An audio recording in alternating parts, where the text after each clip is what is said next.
안녕하세요. 오늘도 사연살롱을 찾아주셔서 감사합니다. 돌아온 지 일주일 만에 이혼 위기를 맞은 여성입니다. 인생은 한 방이라는 말 들어보신 적 있으시죠? 이건 저희 시어머니 인생 모토예요.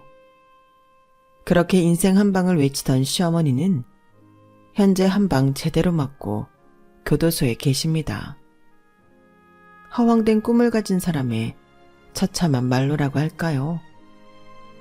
아무튼 이런 시어머니 때문에 저희 부부는 결혼 생활 시작부터 위기를 맞았어요. 어이없고 황당했던 그 순간들을 낱낱이 전해드릴게요. 남편과 저는 해외여행 중에 만났어요. 당시 저는 5년간 다니던 회사를 그만두고 이직을 단행했는데 출근 날까지 2주 정도 시간적 여유가 있어서 가까운 동남아로 여행을 간 참이었어요. 나트랑에 있는 리조트에서 3박 4일간 휴식을 취하고 근처 도시인 달라스로 떠날 예정이었죠. 달라스로 떠나기 전 체크아웃 시간부터 버스 시간까지 2시간 정도 텀이 생기는 바람에 근처 카페로 들어갔어요. 곳곳에서 한국어가 들리는 걸 보니 한국인들이 많이 찾는 카페인 것 같더라고요. 카페에 앉아 곧 가게 될 달랏 정보를 찾고 있는데 제 곁으로 고양이 한 마리가 다가왔어요. 제 무릎 위에 올라 아양을 떠는 모습이 하도 귀여워서 동영상으로 담고 있었는데 옆자리에서 한국어가 들리더라고요. 친구랑 영상통화를 하고 있는 한국인 여성이었어요. 건너편에 앉은 남자 완전 내 스타일인 거 있지? 아, 혼자 왔으면 당장 꼬시는 건데. 야, 너 그러다 니네 오빠한테 걸리면 어쩌려고 그러냐? 그냥 참아라. 야, 그 돼지는 돈밖에 가진 게 없다니까. 키도 짤뚱하고 살만 띠룩띠룩 쪄서 같이 다니기 얼마나 쪽팔린 줄 알아?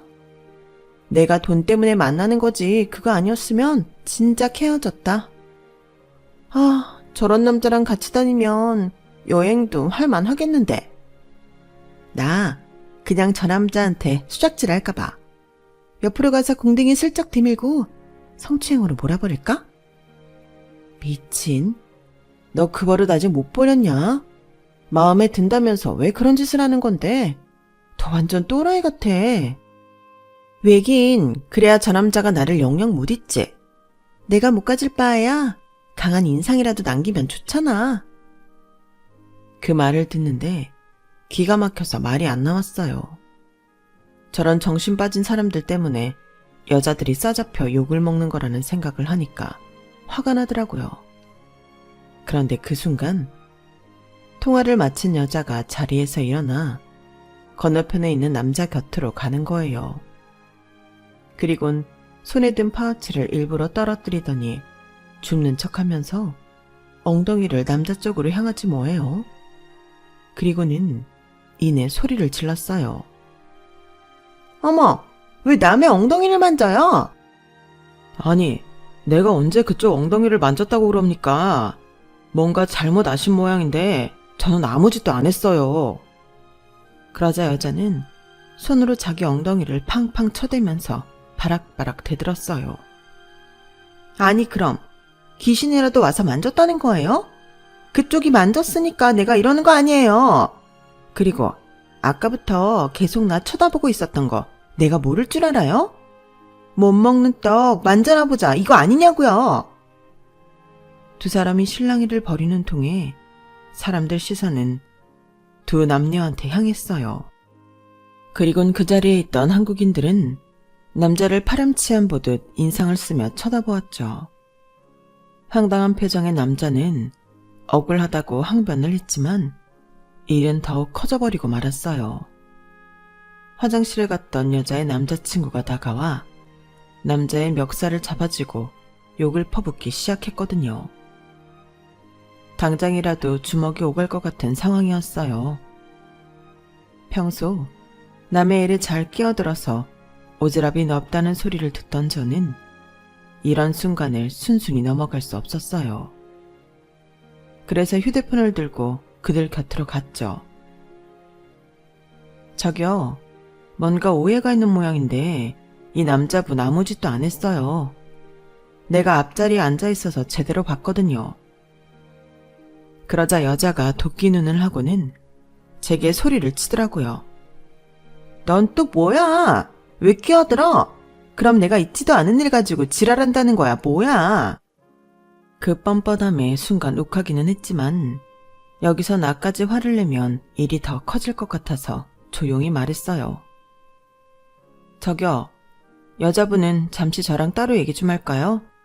내가 보여줄 게 있어서요. 넌 뭔데 끼어들어서 내 여자친구랑 얘기를 하겠대? 할 말 있으면 나 있는 앞에서 해. 통통한 체격에 양팔에 험악한 문신까지 한 여자의 남자친구는 죽일 듯 저를 노려보며 말했어요. 여자는 의기양양하게 그 옆에 서 있었고요. 순간 그냥 확 까버리고 이것들 개망신 줘봐? 하는 생각을 하기도 했지만 불쌍한 인간 하나 살린다 생각하고 여자를 끌고 와 제 손에 들린 휴대폰을 내밀었어요. 내가 고양이를 동영상에 담다가 우연히 그쪽이 친구랑 하는 통화 내용을 녹음하게 됐는데 한번 들어볼래요? 그리고는 동영상을 재생해 보여줬더니 여자가 화들짝 놀라며 동영상을 꺼버리더라고요. 그리고는 자기 남자친구한테 가서는 나가자고 팔을 끌어대더라고요. 당연히 남자친구는 왜 이러냐고 정색을 했죠. 오빠, 나 오빠랑 기분 좋게 여행하고 싶어. 그러니까 이번 일은 그냥 똥 밟았다고 생각하고 끝내자. 응? 오빠. 여자의 아양에 남자친구는 못 이기는 척 피식 웃고는 자리를 뜨려고 했어요. 그런데 이건 좀 말이 안 되는 상황인 거잖아요. 가해자가 자기 멋대로 일을 저질러 놓고는 피해자한테 사과도 않고 되려 똥 취급까지 한 거니까요. 피해자인 남자는 어이가 없는지 황당한 표정으로 커플을 바라보고 있었어요. 아무래도 성추행범으로 몰리고 나니 주변 눈치가 보여 어쩌지 못하는 것 같더라고요. 그래서 제가 대신 카페를 나서라는 커플을 불러 세웠어요. 저기요, 이렇게 가면 안 되죠. 그쪽이 잘못한 건데 피해자한테 사과는 해야 할 거 아닙니까? 저 이런 식으로 나온다면 나 동영상 넷상에 올리는 수가 있습니다. 제 말에 당황한 여자는 종종걸음으로 피해 남성한테 와서는 건성으로 미안하다고 말했어요. 그 말투에는 미안함은 손톱만큼도 없고 귀찮으니 이거나 먹고 떨어져라 하는 식이었어요. 당연히 피해 남성은 그런 개떡같은 사과에 화가 더 난 것 같더라고요. 아니, 지금 이게 사과하는 사람의 자세입니까? 당신 때문에 난 성추행범으로 몰렸다고요. 거기에 대한 시시비비는 제대로 가리고 가란 말입니다. 도대체 뭐가 미안한 건지, 상황이 어떻게 된 건지 확실히 하고 정중하게 사과하세요. 지금껏 당하기만 했던 피해 남성은 입술을 부르르 떨며 말했어요. 그러자 여자의 남자친구가 또다시 달려들더라고요. 조용히 일을 끝내려던 제 계획은 수포로 넘어갔고 하는 수 없이 저는 동영상을 재생해 여자의 남자친구한테 보여줬어요. 거기에는 여자가 남자 옆에 가서 일부러 엉덩이를 들이대는 모습까지 다 찍혀 있어서 빼도 박도 못하고 여자의 범행이 드러나 버렸죠. 결국 남자친구는 피해 남성한테 사과를 했고 여자도 눈물까지 질질 짜며 사과를 했어요. 그 소동을 지켜본 한국 사람들은 그 커플한테 인생 똑바로 살라느니 어디 가서 한국인이란 소리도 하지 말라느니 한 소리씩 해주었어요. 결국 카페에서 쫓겨나듯 나간 커플은 길거리에서 싸움을 벌이더군요.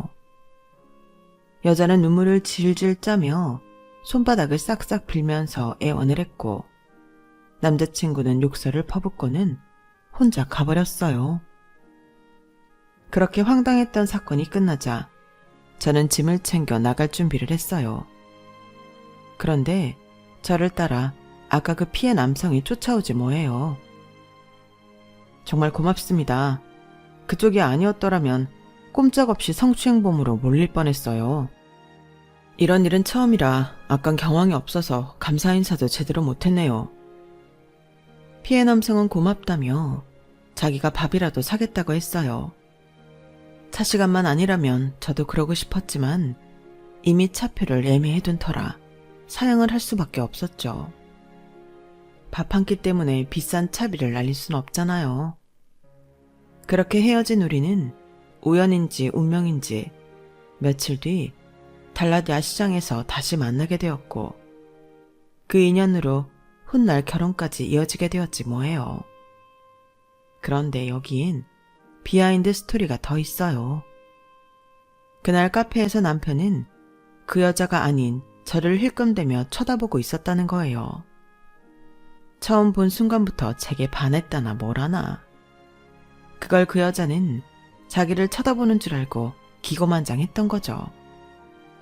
아무튼 한국에 돌아온 저는 새로운 직장에 출근을 했고 달랏에서 함께 여행을 하며 사귀게 된 남편과는 연애 초기 단계를 밟아가고 있었어요. 새 직장에 적응을 하느라 짬을 내기 어려워서 데이트는 대개 주말에만 하게 되었죠. 남편은 아침 일찍부터 저희 집으로 찾아와 집 앞에 차를 세워놓고 약속 시간까지 기다리곤 했어요. 처음엔 이런 사실을 몰랐다가 아침 운동을 다녀오시던 아빠가 제 남편을 집으로 데리고 들어오면서 그 사실을 알게 되었죠. 아니, 주말만 되면 어떤 놈이 우리 집 앞에 차를 세워놓고 상은이 네 방을 힐끔거리지 뭐냐. 내가 오늘은 안 되겠다 싶어서 한마디 할랬더니 대뜸 나보고 상은이 아버지냐고 묻더라고. 그렇다고 했더니 자기가 네 남자친구라고 하길래 데리고 들어왔다. 남자친구를 왜 길바닥에 세워둬? 남의 집 귀한 자식을. 자네, 앞으로는 밖에서 기다리지 말고 집으로 들어와. 나 그렇게 꽉 막힌 사람 아니니까. 생각지도 못한 순간에 아빠한테 연애 사실을 들켜버린 우리는 이후로 자유롭게 우리 집을 드나들 수 있었어요. 남편은 꽤 수줍음이 많은 사람이었지만 호탕한 저희 아빠 옆에서는 꽤 말도 잘하고 분위기도 잘 맞춰주었어요. 다른 사람은 몰라도 제 눈에는 남편이 엄청 노력을 하고 있다는 게 여실히 보이더라고요. 그래서 더 예쁘고 고마웠어요.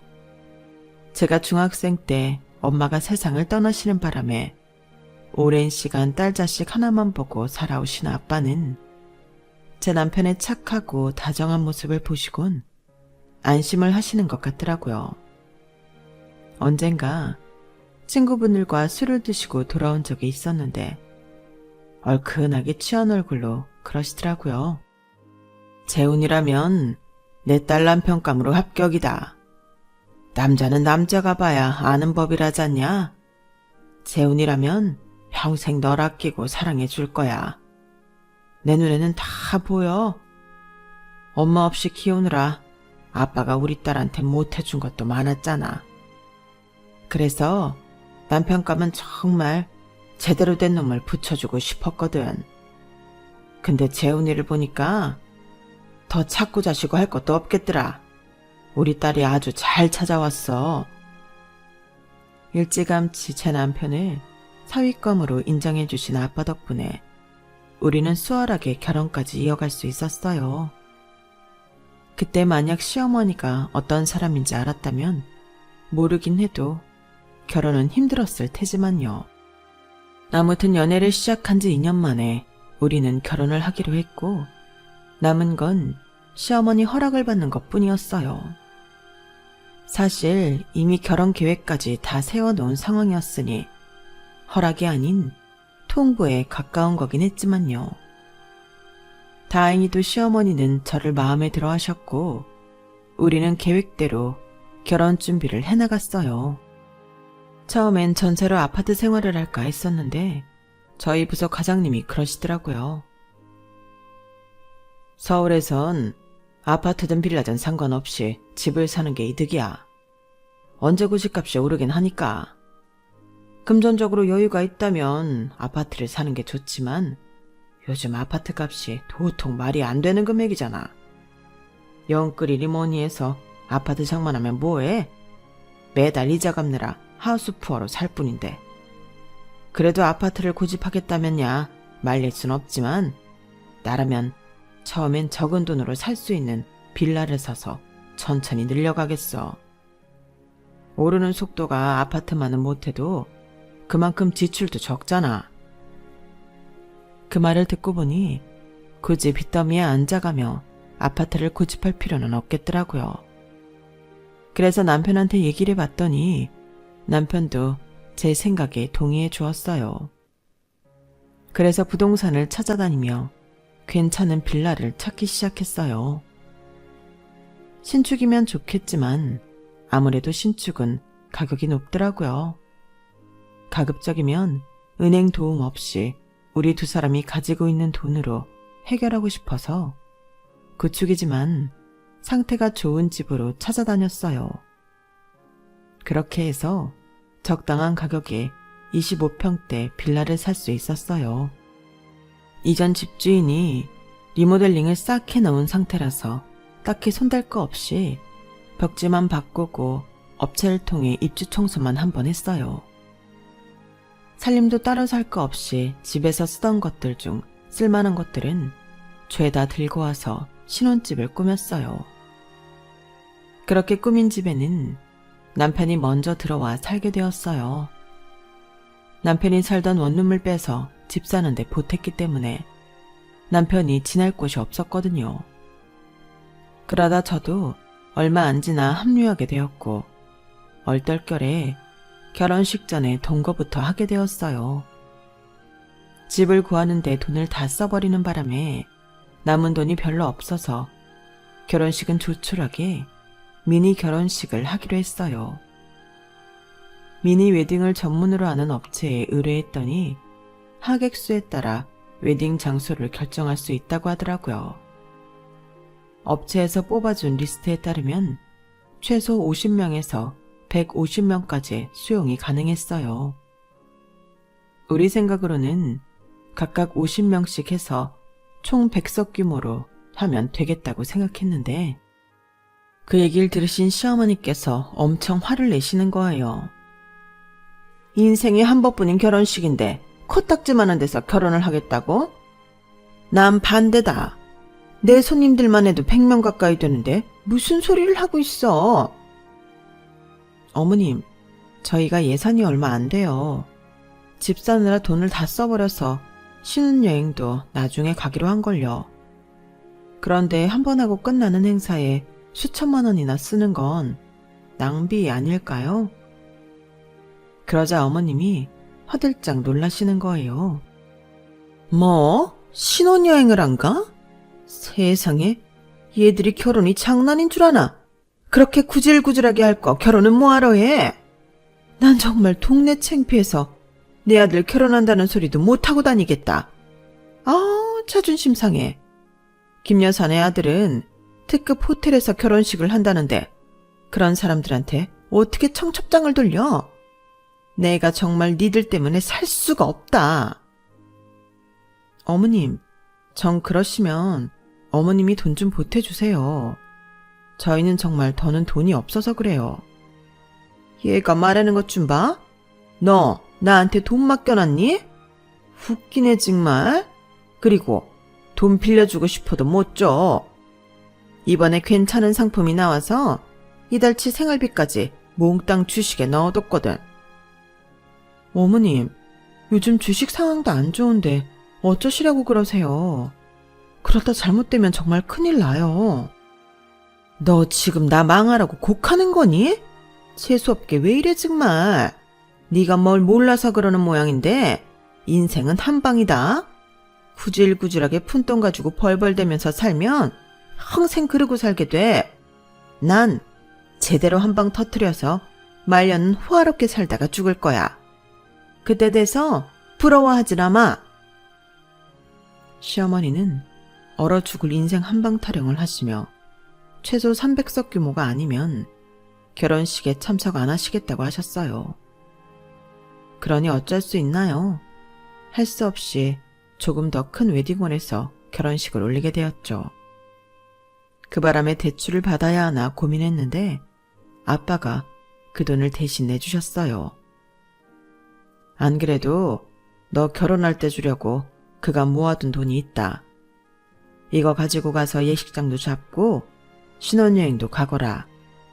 평생 기억에 남는 순간인데 돈 때문에 하고 싶은 거 못하면 얼마나 억울하니.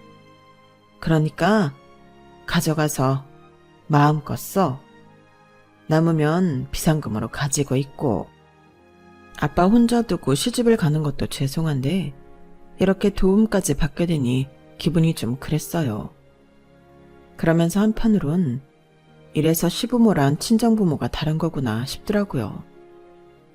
협소한 예식장은 탓하면서 결혼자금 보태주겠다는 말은 한마디도 없는 시어머니와 저희 아빠가 너무 비교가 됐거든요. 그래서 기혼녀들이 시댁에 시자만 들어가도 치를 떠나보다 했어요. 아빠 덕분에 식장도 큰 데로 잡고 신혼여행도 떠날 수 있게 되자 남들 하는 것처럼 제법 그럴듯한 결혼식 모양새가 났어요. 그런데 막상 결혼식 당일이 되니 어머님 앞으로 오신 하객 수가 채 20명도 안 되지 뭐예요. 그래서 식장의 반도 못 채운 채 식을 올려야 했어요. 사람들 앞이라 화는 낼 수 없었지만 속으로는 열통이 터지더라고요.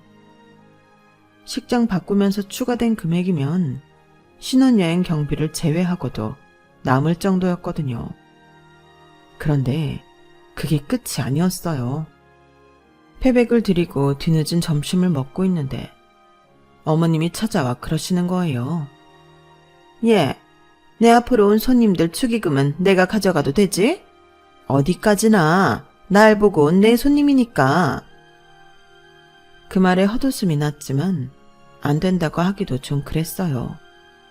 그래서 그러시라고 했더니 나중에 보니까 제 남편 앞으로 온 손님 축의금까지 더 챙겨서 가져가셨더라고요. 저희 시댁 형편이 그리 어려운 편은 아닌데도 어머님이 그렇게 돈에 집착하시는 데는 이유가 있어요. 언제 올지 모를 인생의 한 방을 위해 주식에 투자하기 위함이었죠. 남편 말을 들어보니 아버님이 살아계실 때 이런 이유로 어머님과 자주 다투곤 하셨다더라고요. 저희 아버님은 착실히 일해서 돈을 모으는 타입이었고 저희 어머님은 복권이나 투기로 1억 천금을 얻길 바라는 타입이었거든요. 아버님이 교통사고로 돌아가시면서 받았던 사망보험금도 어머님은 주식에 투자를 하셨어요. 그래도 운 좋게 상한가를 몇 번 치면서 총 1억 가까이 버셨다고 하더라고요. 단순히 운이 좋았던 거지만 어머님은 이게 시작이라고 생각하셨던 것 같아요. 그 후로는 현금이 생길 때마다 무조건 주식을 사 모으셨거든요. 그렇게 10년 가까이 시간이 흐르는 동안 어머님은 주식으로 번 돈보다 곱절은 더 잃으셨지만 그래도 헛된 희망을 버리지 않으셨어요. 그리고 결국 선을 넘는 행동을 하게 되셨죠. 신혼여행에서 돌아온 우리 부부는 원래 친정아버지께 인사만 드리고 시댁에서 하룻밤을 보낼 생각을 했었어요. 시댁이 청주라서 당일치기로 돌아오기는 힘들 것 같았거든요. 그런데 어머님이 굳이 청주까지 올 거 없다고 하시더라고요. 번거롭게 뭐하러 청주까지 오니? 마침 나도 서울에 일이 있어서 올라가려던 참이니까 서울에서 보자꾸나. 도착하는 당일은 친정아버지 댁에서 자고 와. 나는 니들 집에 가서 기다릴 테니까. 어머님도 참 그렇게 뭐 있어요. 어머님 일 보시는 동안 저희는 친정에 들러서 인사하고 집으로 갈게요. 저녁 때 저희 집으로 오세요. 저희도 없는 집에 어머님 혼자 가 계시는 게 꺼림칙해서 그렇게 말씀드렸는데 어머님이 한사코 먼저 집에 가 계시겠다는 거예요. 그러면서 현관 키 번호를 알려달라시더라고요. 몇 번의 실랑이 끝에 가르쳐 드리긴 했는데 신혼여행지에 있는 내내 신경이 쓰였어요. 아무리 자신의 집이라고는 하지만 엄연히 독립해서 사는 처지인데 함부로 집에 들어가 살림을 훑어보는 게 마음에 내키지 않았거든요. 제가 유별나다고 하시는 분들도 있겠지만 이건 어디까지나 프라이버시 침해라고 생각해요. 그 일로 남편한테 투정을 부리자 남편은 별일 아니라는 듯이 말하더라고요. 자기 참 이상하다. 이게 어떻게 별일이 아닌 거야. 우리 아빠는 내 허락 없인 내 방에도 함부로 안 들어오셨었어. 아무리 부모 자식 간이라도 지킬 건 지키고 살아야지. 프라이버시 좀 지켜달라는데 그게 과한 요구야? 과하다는 게 아니라 다른 사람도 아니고 엄마가 자식 집에 들리는데 그걸 그렇게 유난스럽게 생각하는 게 이상하다는 거지. 난 장인어른이 우리 집에 없을 때 우리 집에 가 계신다고 하면 그러라고 할 거야. 아버지가 딸 집에 오는 게 이상한 건 아니니까. 상은아, 우리 그냥 편하게 살자. 장인어른이고 시어머니고 선 긋지 말고 그냥 아버지 어머니로 생각하고 살자고. 남편은 애써 저를 설득하려고 했고 저도 신혼여행을 이런 문제로 망치기 싫어서 일단 참고 넘어가기로 했어요.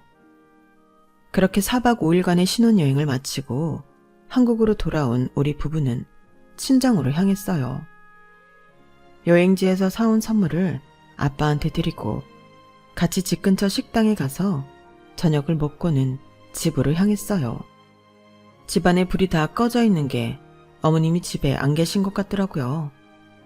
그래서 전화를 드렸더니 급한 일이 있어서 청주로 바로 가셨다는 거예요.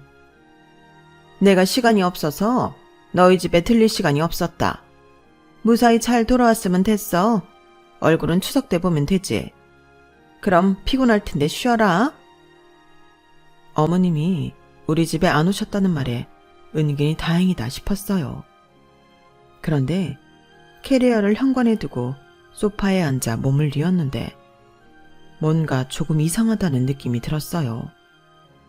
제가 약간 결벽증 같은 게 있어서 물건은 항상 같은 자리에 두곤 하거든요. 그래서 우리 집에 있는 물건들은 늘 있던 자리에 놓여 있는데 TV장 위에 놓여 있던 미니 달력이 협탁 위에 올려져 있지 뭐예요. 협탁엔 작은 스탠드를 놓아두기 때문에 불빛이 가려져서 주변엔 아무것도 안 놓거든요. 그런데 그뿐이 아니었어요. 싱크대 안에 사용한 물컵도 놓여 있더라고요. 여행 갈 때 제가 싹 청소를 하고 갔기 때문에 컵이 나와 있을 이유가 없는데 말이에요. 게다가 그 컵은 평소 저희 부부가 사용하지 않는 컵이기도 했어요. 여보, 집에 누가 들어왔었나 봐. 달력 위치도 그렇고 싱크대 안에 컵이 있는 것도 이상해. 혹시 도둑이 든 거 아닐까? 착각하는 게 아니냐고 말하던 남편은 뭔가를 보더니 아! 소리를 내며 놀라더라고요. 그러고 보니까 현관 들어올 때 실내화가 엉망으로 놓여 있었어. 자기는 밖에 나갈 때 실내화를 가지런히 놓고 나가잖아. 자기야, 잠깐만 집 밖으로 나가 있어봐. 혹시 지금 집 안에 누가 있는지도 모르니까. 남편 말에 등줄기에서 전기가 찌릿하게 이는 느낌이 들었어요. 그래서 얼른 현관 밖으로 나가 문을 열어둔 채 손에는 휴대폰을 쥐고 있었어요. 여차하면 경찰에 신고할 생각으로요.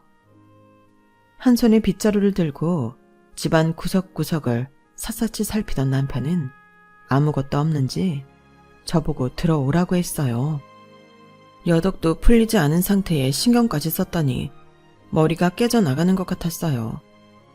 그런데 그때 문득 도둑이 아니라 어머님이 왔다 가신 게 아닌가 하는 생각이 들더라고요.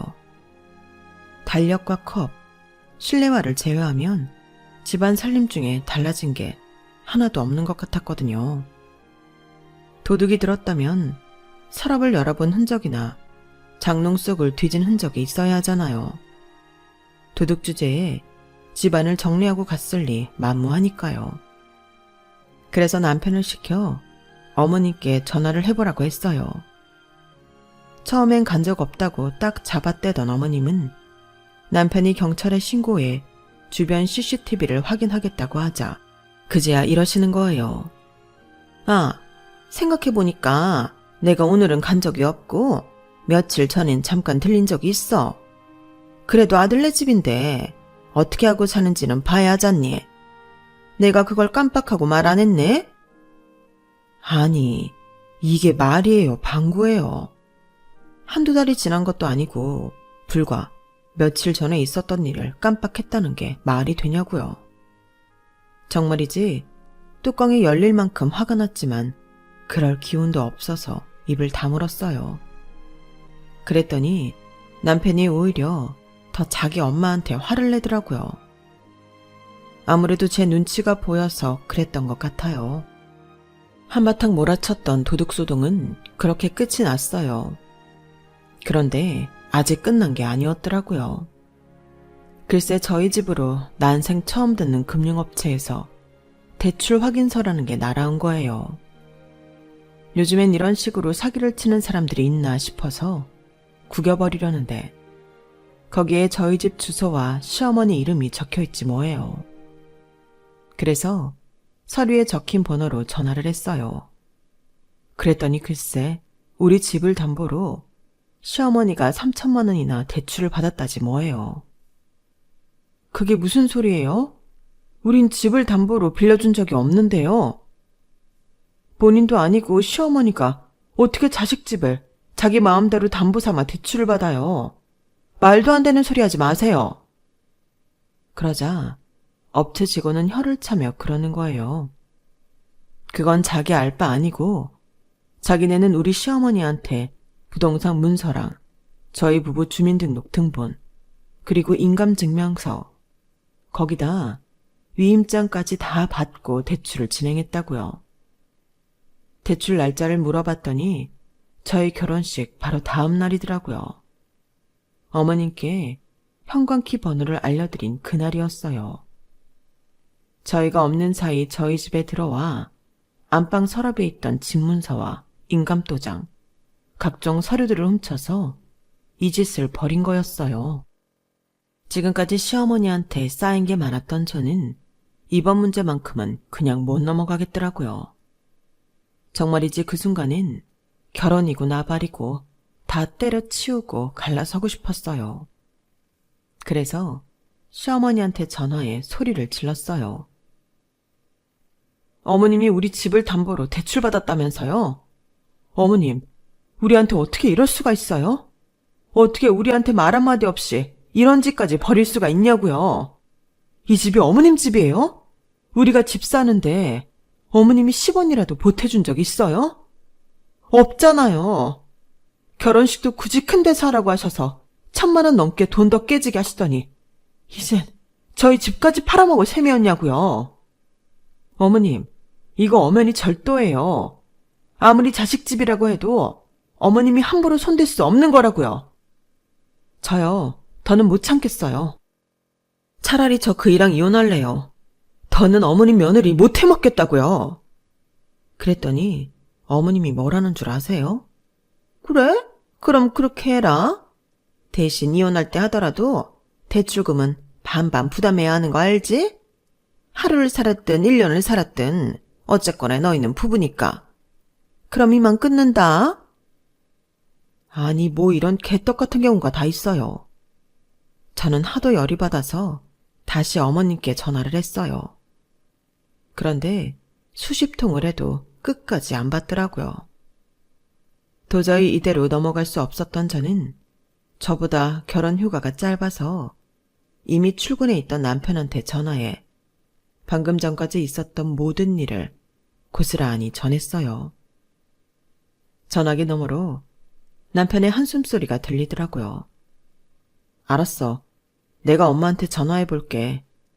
자기야, 너무 걱정하지 마. 내가 어떻게든 이번 일 잘 처리할 테니까 마음 졸이지 말라고. 그리고 미안하지만 난 자기랑은 절대 못 헤어져. 자기가 엄마랑 연을 끊으라면 끊을게. 그치만 자기랑 헤어지는 건 못해. 난 자기 없이 못 산다고. 알겠지? 그러니까 이혼 얘기는 없었던 거다. 그래 줄 거지? 마치 버림받지 않으려고 기를 쓰고 달려드는 아이처럼 남편은 제가 전화를 끊을 때까지도 이혼은 안 된다고 울먹였어요. 그날 남편은 회사에 반차를 내고 본가로 내려갔어요. 그리고는 어머님과 단판을 짓고 돌아왔더라고요. 장시간 운전을 하고 새벽녘이야 집으로 돌아온 남편은 소파에 쓰러지듯 누우며 그러더군요. 대출금은 다 상환했고 대출 문서도 다 파기했다고요. 남편이 어떻게 돈을 받아냈는지는 모르겠지만 그렇게 어머님이 벌인 담보대출 사건은 마무리가 되었어요. 그 일이 있고 저희 부부는 어머님과 연락을 끊고 살았어요. 이혼을 하지 않는 조건으로 제가 내세운 게 그거였거든요. 저희 아빠는 어떻게 그깟 돈 문제로 부모 자식 간을 끊어놓을 수 있냐고 저를 나무라셨지만 저는 그래요. 아무리 부모라고 해도 자식이 감당하기 힘든 짐을 씌우려 든다면 거리를 두고 사는 것도 방법이라고요. 이번 한 번만이라는 허울 좋은 방관을 했다가는 나중에 더 큰 순환을 겪을 수 있으니까요. 연을 끊은 이후에도 어머님은 남편과 저한테 전화를 하셨어요. 집으로 찾아온 적도 있었고요. 그래서 전화번호는 차단을 해버렸고 집에 찾아오시는 문제는 한 번만 더 찾아오면 어머님을 상대로 소송을 벌이겠다고 엄포를 놓았어요. 그러자 어머님도 더는 찾지 않으시더라고요. 그 일이 있고 한 1년간은 조용히 살 수 있었어요. 물론 남편은 속으로 많이 힘들어했을 테지만요. 그런데 얼마 전에 고모님이 제게 전화를 하셨더라고요. 저희 어머님 소식 들었냐면서요. 세상에, 재훈이도 너도 네 시어머니 교도소 들어간 거 모르고 있었니? 아, 말도 마라. 아주 동네에 소문이 다 났어. 다른 사람도 아니고 자기 동생 내외한테 사기쳤다가 소송당해서 그렇게 됐단다.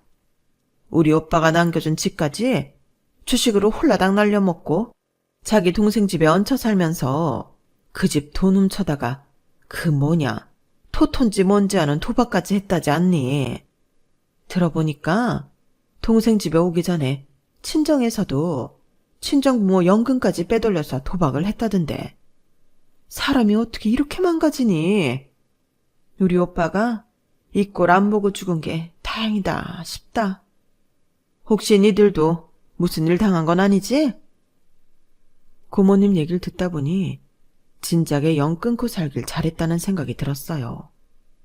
그러지 않았다면 저희 부부도 지금쯤 피해자가 되어 있었을 테니까요. 세상에는 가족이라는 이름으로 자신과 가장 가까운 사람들 가슴에 못질을 하는 사람들이 많은 것 같아요. 저희 시어머님처럼요. 이번 기회를 통해 제발 시어머니가 이거 한 가지는 깨달았으면 좋겠어요.